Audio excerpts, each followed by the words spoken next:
ওনাকে আমি ঘৃণা করি, এই এক বাক্যে একটি কথা। আমাদের ঢালিউড কুইন অপু বিশ্বাস কাকে বারবার ঘৃণা করার কথা বলছে?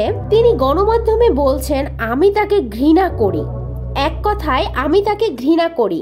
তার সম্বন্ধে আমাকে নিয়ে তার কি মন্তব্য জ্ঞাতব্য মানে জানারই সময় নেই। এক বাক্যে একটি কথা, আমি তাকে ঘৃণা করি।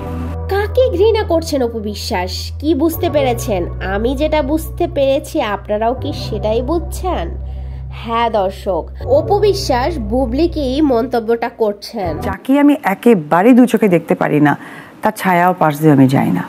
আর আমার যখন যাকে পছন্দ হয় না, তখন আমি সেই জায়গা থেকে পুরো সাইলেন্ট। অপু জানান যাকে অপু পছন্দ করে না, তার ছায়ার পাশ দিয়েও সে যায় না, এবং কাউকে পছন্দ না হলে সে টোটালি সাইলেন্ট হয়ে যায় সেখান থেকে।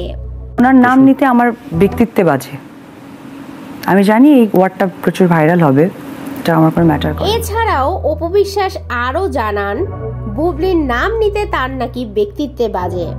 এরকম নিত্য নতুন ভিডিও পেতে সবার আগে চ্যানেলটি সাবস্ক্রাইব করে দিন, লাইক কমেন্ট শেয়ার মাস্ট করুন। ধন্যবাদ সবাইকে।